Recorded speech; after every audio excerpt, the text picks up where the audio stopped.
Да, кроме того, есть основания полагать, что к договорам о ненападении с Эстонией и Латвией был также секретный протокол. На это указывает так называемый меморандум Дертингера, который был найден в западногерманских архивах, и гласит он следующее. Эстония и Латвия, помимо еще опубликованного договора о ненападении, договорились с нами еще об одной секретной клаузуле. Последняя обязывает оба государства принять с согласия Германии при консультации с германской стороной все необходимые меры безопасности по отношению к Советской России. Оба государства признают, что опасность нападения для них существует только со стороны Советской России, и что здравомыслящая реализация их политики нейтралитета требует развертывания всех оборонительных сил против этой опасности. Германия будет оказывать им помощь в той мере, в какой они не в состоянии это сделать. Значит, Георг Дертингер – это один из германских чиновников, член СДАП, и, по всей видимости, такой секретный протокол действительно прилагался к…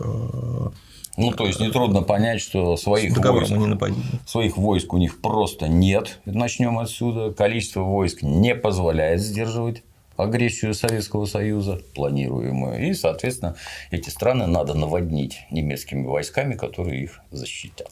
Ну, сразу я говорю, что Советский Союз не планировал никакой агрессии против прибалтийских государств, но Советский Союз был заинтересован в том, чтобы прибалтийские государства оставались строго нейтральными, поскольку именно они были одним из коридоров, по которым могло осуществиться нападение на территорию СССР и разгром Ленинграда. Да? Вот, это было очень важно, и, естественно, все это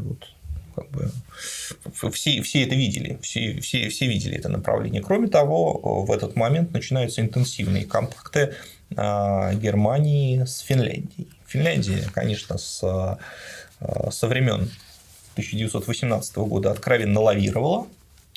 Вот, но события Мюнхенского сговора также обвалили акции западных демократий в глазах финского руководства. А в Кремле не могли никак забыть, и правильно, что не могли забыть, о притязаниях Финляндии на советскую Карелию, потому что мы помним, что в ходе событий гражданской войны в России была отдельная интервенция Финляндии с целью захвата Советской Карелии, а если повезет, то и Кольского полуострова. Такие планы в Великой Финляндии вынашивались в финском истеблишменте, и сама по себе Финляндия, конечно, она не могла вести большую войну против Советского Союза, но в случае возникновения большой войны в Европе и в союзе с какой-то могущественной державой, Финляндия, конечно, не отказалась бы половить эту рыбку в мутной воде большой европейской войны, и в СССР это опасались. Опасались, что и Финляндия тоже может предоставить свою территорию для размещения войск могущественного иностранного государства. А с Финляндией все было еще хуже, поскольку граница проходила по территории нынешнего Санкт-Петербурга. Вообще, сейчас поселок Белоостров, да, это часть территории нашего города, вот, и именно там уже проходила в 1939 году граница с Финляндией, то есть фактически совсем близко. При этом Ленинград, повторюсь, важнейший промышленный и политический центр. Так что для советского руководства ситуация после Мюнхенского сговора она ухудшилась очень серьезно, и нужно было срочно что-то предпринимать. Напоминает мультипликационный фильм «Маугли», где тигр Шерхан, могучий хищник, а вокруг него бегает шакал Табаки, осуществляющий пропагандистскую работу и всячески помогающий. Вот. Кроме того, еще существовал фактор Румынии. Было непонятно, как себя Румыния поведет. Она серьезная держава была? Сколько там миллионов человек? Нет, Румыния была не очень серьезная с точки зрения военной силы, вот, но Румыния занимала очень важное геостратегическое положение, собственно, которое она сейчас занимает. Румыния, если сказать, Прибалтика была коридором, через который можно было нанести удар по Ленинграду как промышленному центру, и дальше открывалась дорога на Москву, то Румыния была коридором, ведущим на Украину.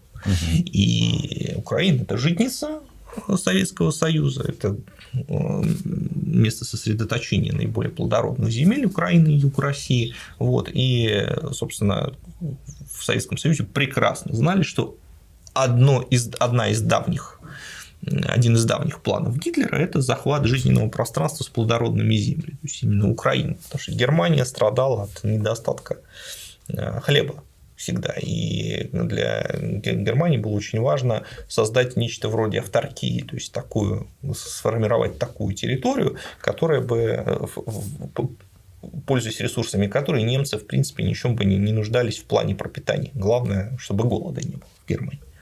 Вот. И поэтому, конечно, Гитлер хотел захвата Украины, про это все он об этом говорил прямо, и про это, в принципе, все знали, поэтому очень опасались, что Румыния может стать плацдармом для нападения на Советский Союз. Кроме того, в Румынии нефтяные промыслы, плоешти, в которых Германия нуждалась. И поэтому Германия стремилась, конечно, Румынию перетащить на свою сторону. Она выступала таким верховным арбитром в спорах Венгрии и Румынии. Эти споры решались в пользу Венгрии, поскольку Венгрия наиболее близко с Германией стремилась сотрудничать. Но Гитлер предлагал румынским политикам с 1936 года компенсации. За счет чего? Естественно, за счет территории Советского Союза. Кроме того, у Румынии были переговоры с Польшей, и на этих переговорах также высказывались мысли, что в случае если в Советском Союзе возникнут какие-то волнения в приграничных областях, то мы можем ввести войска для того, чтобы эти приграничные территории аннексировать.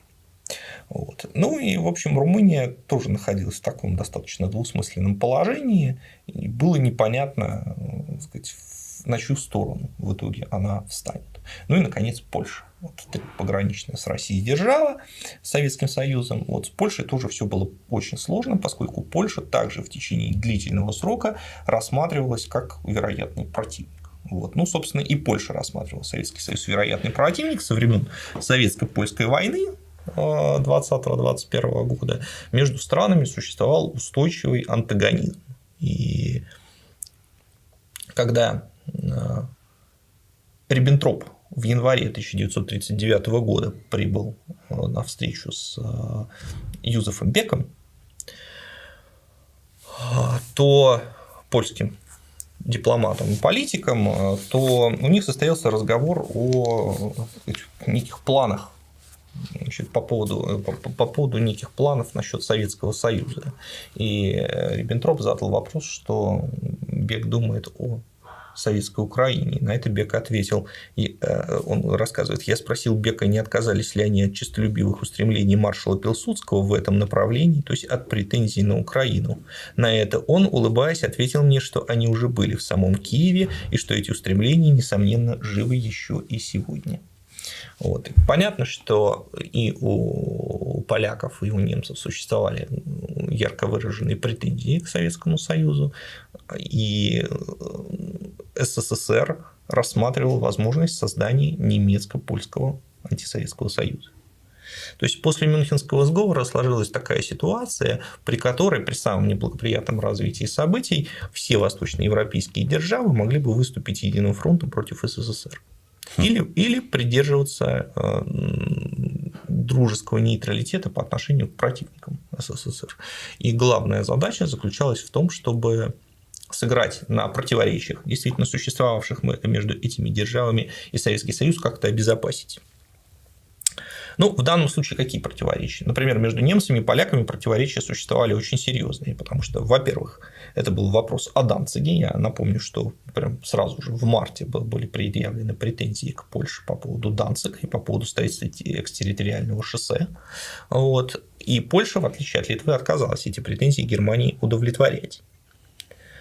Во-вторых, что касается антисоветских планов, существовали противоречия, потому что поляки намечали Украину для себя, немцы намечали Украину, естественно, для себя, и делиться с поляками совершенно не собирались. Поэтому, и кроме того, немцы собирались конкретно нападать, а поляки, они думали половить рыбку в мутной воде, как это произошло с Чехословакией, потому что Германия была основным инициатором раздела Чехословакии, а поляки просто под шумок захватили Тешинскую область. В результате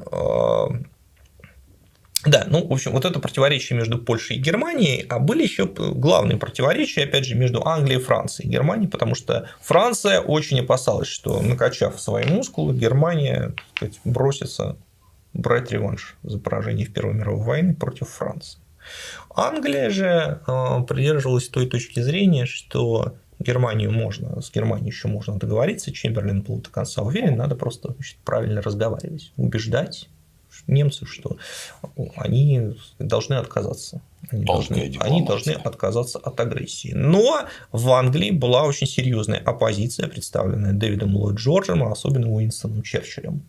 Вот. И Черчилль не жалел своих ораторских дарований, публицистических дарований для того, чтобы постоянно разоблачать, клеймить и негативными красками рисовать политику Чемберлена. Ну, в принципе, Черчилль был реалистом, потому что, в отличие от сэра Невилла, он видел, к чему все это ведет. Вот. И как он сказал после Мюнхенского сговора, вы хотели принять позор для того, чтобы, значит, не иметь войны. Сегодня вы получили позор, а завтра будет война. Вот это самое верное определение по поводу этой ситуации, которое только можно сделать.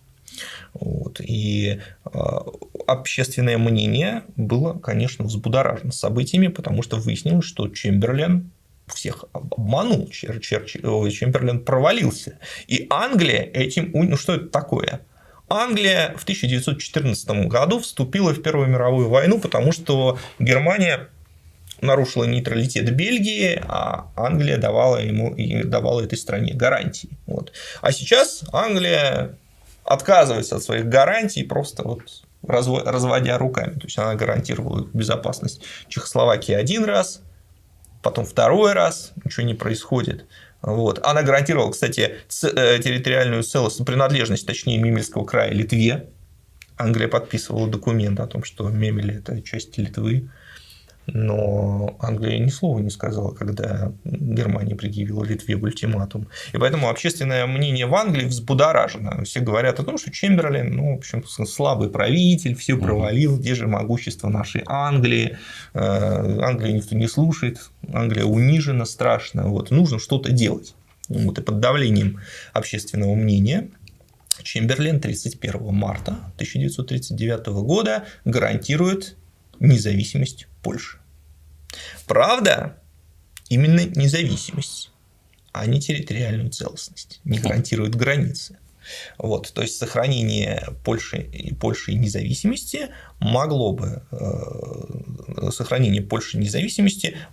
оставляло лазейку для решения вопроса Данцига в пользу Германии. То есть, если Данциг мог быть включен в состав Германии, могло быть построено экстерриториальное шоссе, и даже какие-то польские территории могли бы войти в состав Рейха, но если бы если бы Польша оставалась на карте Европы, то формально Британия сохраняла бы лицо, формально. Вот. Но, конечно, де-факто политика Чемберлена стала подвергаться очень серьезной критике. Считалось, вот если в 1938 году он считался спасителем, человеком, который принес мир, то после аннексии Чехословакии и вот этой Мемельской истории и ультиматума, который предъявили к Польше, Чемберлен уже считался человеком, который жестоко унизил Англию. Вот. Ну и, соответственно, как бы Великобритании, а также и Франции нужно было думать, как ей выходить из этой ситуации. Поэтому 15 апреля 1939 года англичане предложили Советскому Союзу дать гарантии Польше. Гарантию суверенитета. Советский Союз этим воспользовался и через 2 дня предложил в ответ заключить англо-франко-советский оборонительный союз. Широкий. Значит, этот союз предусматривал гарантии всем государствам между Балтийским и Черным морем в случае агрессии против них. То есть Советский Союз попытался закрыть этими гарантиями те коридоры, которые нацисты намечали для нападения на СССР. Я бы заметил еще, извини, что тут уже речь не идет ни про какой коммунизм, ни про какой капитализм. Это речь тупо про выживание. И, на мой взгляд, абсолютно неважно, какая власть была в Советском Союзе. Мы заботились сами о себе, как страна. Но все-таки про коммунизм и капитализм речь шла, мы чуть попозже об этом говорим, потому что фактор недоверия коммунистов к капиталистам и капиталистов к коммунистам присутствовал. И он оказывал очень серьезное свое влияние, что идеи растоптать советскую власть, растоптать коммунистический вектор развития человечества в кругах Западной Европы никуда не ушел, и точно так же работал Коминтерн. То есть вот эта борьба, она продолжалась, и это еще один фактор, который оказывал влияние на события, но о нем мы чуть попозже поговорим. Ну, тем не менее, в данном аспекте речь идет не про распространение коммунизма, а про распространение себя как страны. Да, с точки зрения геополитики, конечно, это было важно. Ну вот идея Советского Союза заключалась в том, что западные державы совместно с СССР должны дать гарантии суверенитета всем державам между Балтикой и Черным морем. Прибалтийским государствам, Польше, Румынии и Финляндии. Это очень важно. То есть все вот государства, которые граничат с Советским Союзом и территорию которых можно использовать для вторжения в СССР, нужно было гарантировать, что если нацисты, допустим, нападают на Финляндию, то Англия, Франция и Советский Союз совместно вступают в войну. Если нападают на Польшу, все совместно вступают в войну. Если нападают на Прибалтику, все вступают в войну. Правда, Прибалтика сразу же сказала, что все страны Прибалтики объявили, что им гарантии СССР и западных союзников не нужны. Они от этого отказываются. И поэтому впоследствии созрела мысль, значит, эти гарантии перечислить в секретном протоколе. В секретном. Чтобы, так сказать, не вызывать напряжение в отношениях с этими государствами. Да. Но надо сказать, что вот это предложение, которое сделало советское правительство, оно очень долго не получало ответа. И в Кремле стали серьезно задумываться о том, что, скорее всего, западные державы не заинтересованы, они продолжат мюнхенскую политику. И тогда возникла идея альтернативы – наведения каких-то дипломатических контактов с Германией. Что думает по этому поводу Германия? Потому что было понятно, что да, вектор немецкой политики нацелен против Советского Союза, но политический разум, держи друзей близко, а врагов еще ближе. Да? Вот. То есть контакты до тех пор, пока отношения не разорваны, контакты, безусловно, нужно устанавливать.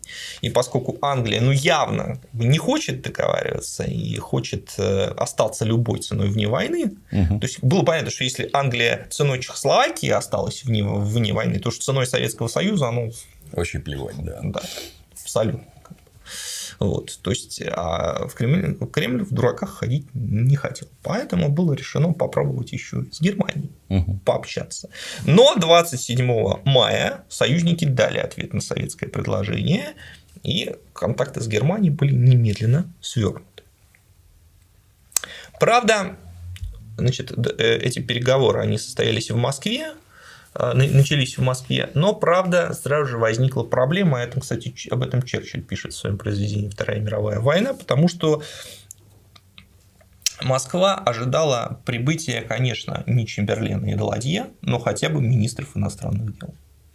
Потому что прибытие министров – это определенный статус переговоров, это декларация о серьезности намерений и так далее. Вот. Но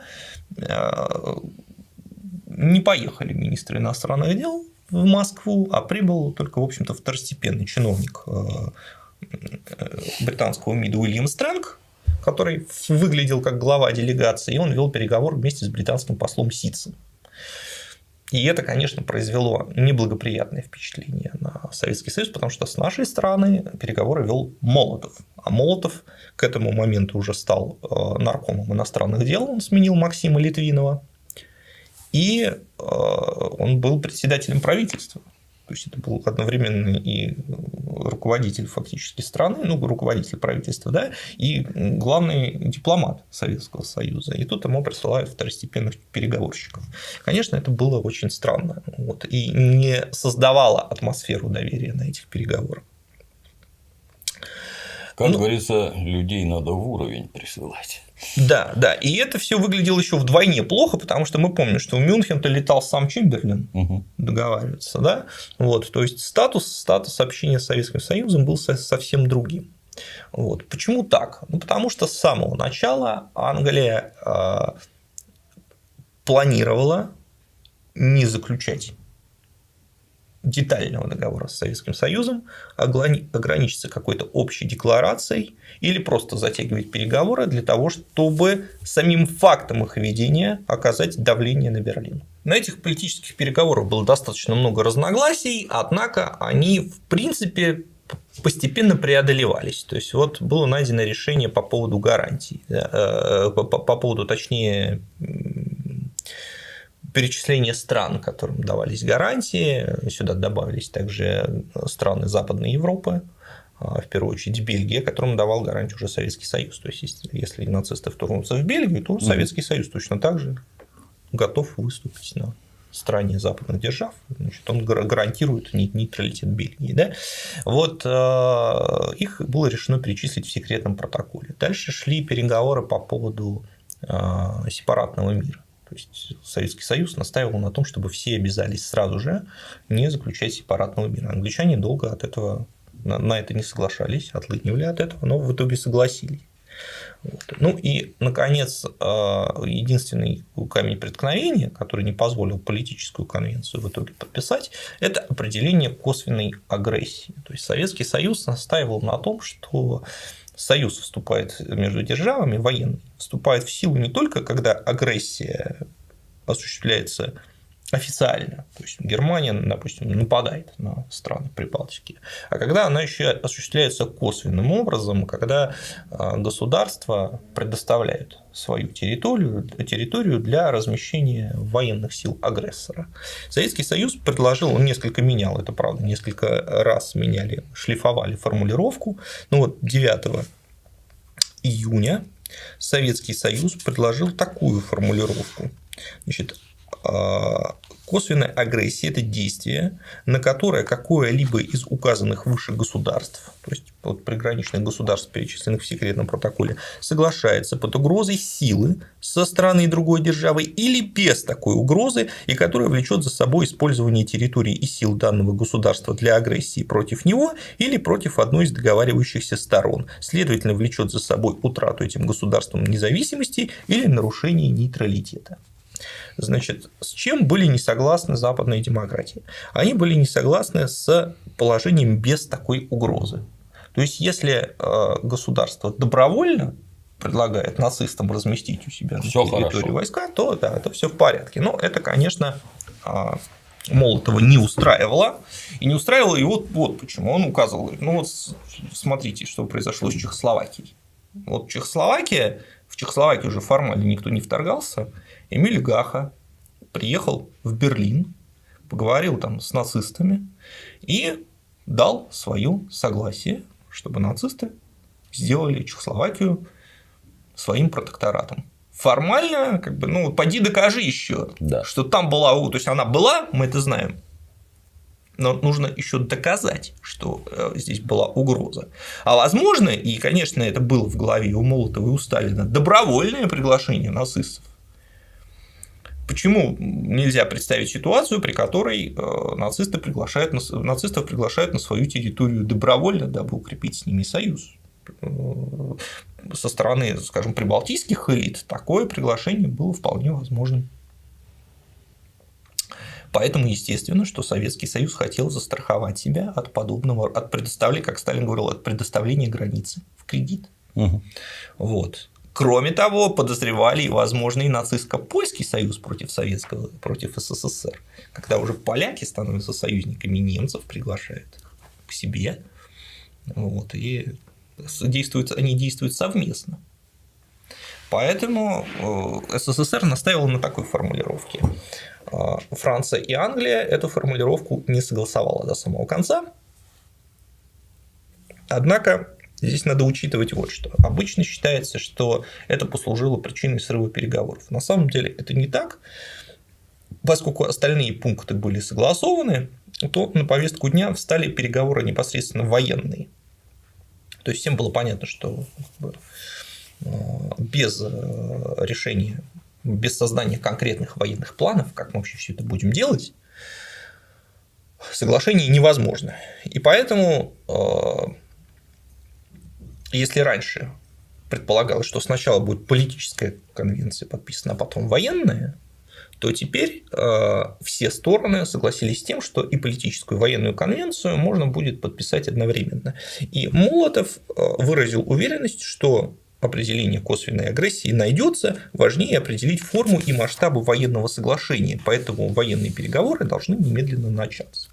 И в Москву уже приглашались на военные переговоры делегации Англии и Франции. Однако Англия не хотела заключать договор с Советским Союзом военного, и ее цель – это максимально затянуть переговоры. Максимально затянуть переговоры для того, чтобы оказать давление на Гитлера, а с ним переговоры ведутся тоже. Естественно, что не только Советский Союз работал в две руки, все три, грубо говоря, группы работали в две руки. То есть англичане вели переговоры одновременно с СССР и с Германией, Германия вела переговоры одновременно с Англией и СССР, СССР точно так же все вела. То есть в этом смысле Советский Союз не отличался вообще никак. Он играл так же, как и все остальные хищники. С волками жить, по волчьи да. Вот. Ну вот, значит, опять, то есть Стрэнг был второстепенной фигурой, и опять военные делегации, которые прибывают в Советский Союз, это также второстепенные фигуры. Английскую делегацию возглавляет полуотставной адмирал Реджинальд Дракс, у которого нет вообще никаких полномочий, он вообще не имеет никаких полномочий. Вот интересно, Кирилл Александров, который давал, значит, интервью Ленте.ру, он оправдывает это тем, что Англия хотела сначала изучить возможности Красной Армии. Это абсурдное заявление, потому что изучить возможности Красной Армии можно было и с полномочиями. Ведь никто же не требовал от тебя заключать конвенцию на следующий день после того, как ты прибыл в Москву. Но вот отсутствие этих полномочий создавало совершенно определенный фон для ведения переговоров. К тому же было понятно, что Дракс – это второстепенная фигура. Есть очень хороший английский сериал, культовый, «Вверх и вниз по лестнице». Вот его последний сезон вышел недавно. Там один из главных героев – это сотрудник Министерства иностранных дел, который придерживается черчиллевской линии, но вынужден подчиняться приказам Галифакса, да, министра иностранных дел. И там есть очень красноречивая фраза. Когда он узнает, что послали Дракса, он говорит, с таким же успехом они могли бы послать официанта. Вот, то есть, ничего не решает. Да. И хотя это художественное произведение, но в общем и целом, мне кажется, очень метко. Это британский сериал, не советский, не коммунистический. Вот. Значит, генерал Думенк тоже не имел полномочий для заключения, но он хотя бы имел полномочия вести военные переговоры, а у этого вообще никаких полномочий не было. Но надо сказать, что Советский Союз об этом знал, Сталин об этом знал заранее. Вот. И здесь, в этой прекрасной книге, на эту тему есть статья историка Михаила Богданова под названием «Предвоенный политический кризис глазами кембриджской пятерки». Дело в том, что к этому моменту у Советского Союза была очень крепкая агентура в Великобритании, ядром которой была кембриджская пятерка. 5 выпускников Кембриджа, которые добровольно стали сотрудничать с Советским Союзом. Ну вот наиболее, видимо, ценная информация по данной теме поступала от советского разведчика Гая Бёрджесса. И здесь приведены некоторые его донесения. Во всех правительственных департаментах и во всех разговорах с теми, кто видел документы о переговорах, высказывается мнение, что мы, ну то есть англичане, да, Англия, никогда не думали заключать серьезный военный пакт. Канцелярия премьер-министра открыто заявляет, что они думали, что смогут уйти от русского пакта. Основная политика – работать с Германией во что бы то ни стало и в конце концов против СССР. Главное препятствие – невозможность проводить эту политику в контакте с Гитлером и действующим строем в Германии. Главная цель – не сопротивляться германской экспансии на восток. Какой хороший документ. Это недавно такое открыли? Да, вот здесь все ссылки есть. Вот. Ну, в общем-то, эта позиция, она подтверждается и английскими документами. Такова была линия Чемберлена и Галифакса. Галифакс еще 4 июля 1939 года заявил: наша главная цель в переговорах с СССР заключается в том, чтобы предотвратить установление России каких-либо связей установления России каких-либо связей с Германией. То есть они рассчитывали, что этими просто вот имитацией этих переговоров они Гитлера отвратят от возможности союза с Россией, напугают его и заставят его договориться с ними. Но это был, конечно, абсолютно нереалистичный сценарий, и это, опять же, выразилось в составе делегаций, потому что если с английской стороны Дракс, с французской стороны генерал Жозеф Думенг без тоже разрешения подписывать военную конвенцию, то с советской стороны, облеченные полными полномочиями, нарком обороны Клим Ворошилов и начальник генерального штаба Борис Шапошников.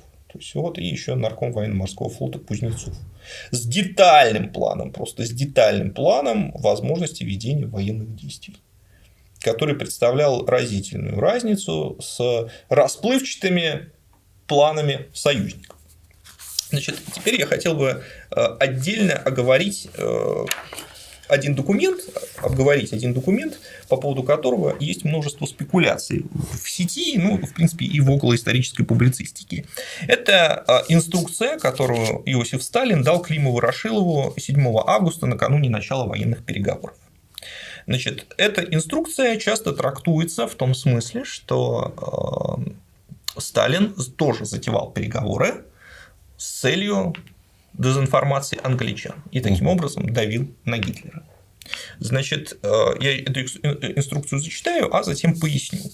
Значит, пункт 1. Секретность переговоров с согласия сторон. Пункт 2. Прежде всего выложить свои полномочия о ведении переговоров с англо-французской военной делегацией о подписании военной конвенции, а потом спросить руководителей английской и французской делегации, есть ли у них также полномочия от своих правительств на подписание военной конвенции с СССР. 3.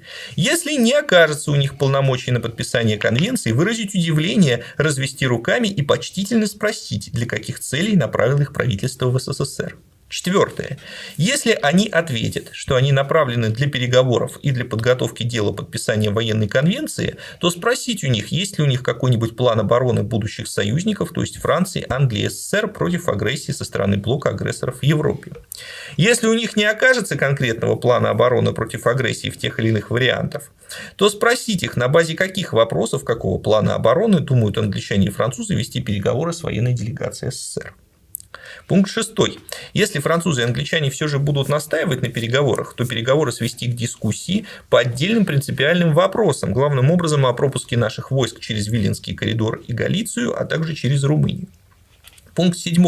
Если выяснится, что свободный пропуск наших войск через территорию Польши и Румынии является исключенным, то заявить, что без этого условия соглашения невозможно, так как без свободного пропуска советских войск через указанные территории оборона против агрессии в любом ее варианте обречена на провал, что мы не считаем возможным участвовать в предприятии, заранее обреченном на провал. Мне представляется очень красноречивый документ, и говорит он вовсе не о том, о чем, что ему пытаются прописать. То есть ряд публицистов полагает, что эта инструкция побуждает Клима Ворошилова сорвать переговоры. Вот. Но, значит, мы должны учитывать, что эту инструкцию писал человек, который уже знает от донесений Кембриджской пятерки, в частности, тех донесений, которые мы только что зачитали, что Англия не собирается подписывать никакой договор, и вполне возможно, у нее нет никаких конкретных планов и даже полномочий. И вот как начинаются переговоры. Ворошилов так и начинает. Какие у вас полномочия? Выясняется, что их нет. Да. Выясняется, что их нет. То есть все подозрения советской стороны, базирующиеся на донесениях Кембриджской пятерки, неожиданно оправдываются. Дальше какие у вас конкретные планы? Планы, тоже как бы очень расплывчатые. Ну и главный вопрос. Это вопрос ключевой.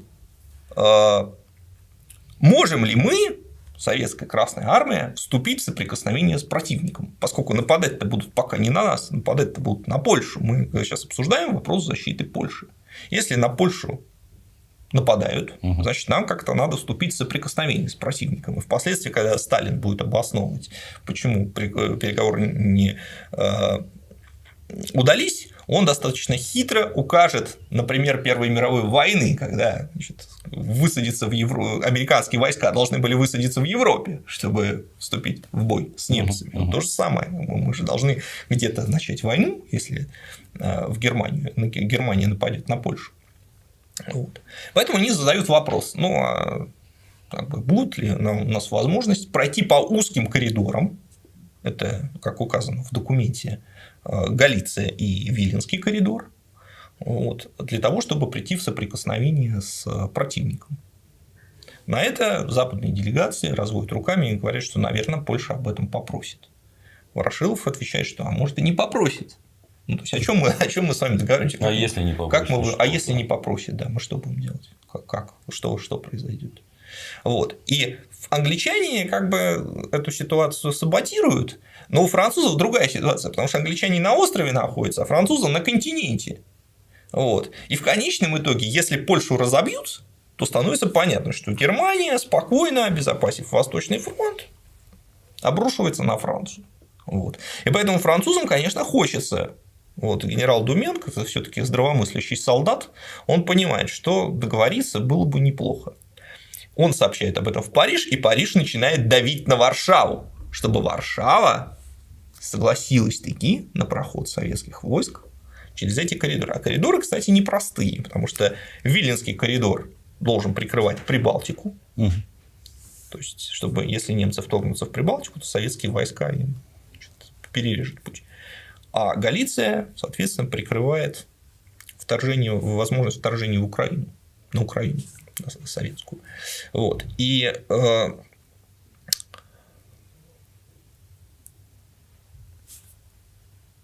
Варшава на это не соглашается ни в какую. Не будет. Советского солдата здесь не будет. Почему Варшава не соглашается? По ряду причин. Конечно, Польша и Советский Союз – это противники. Между ними существует недоверие.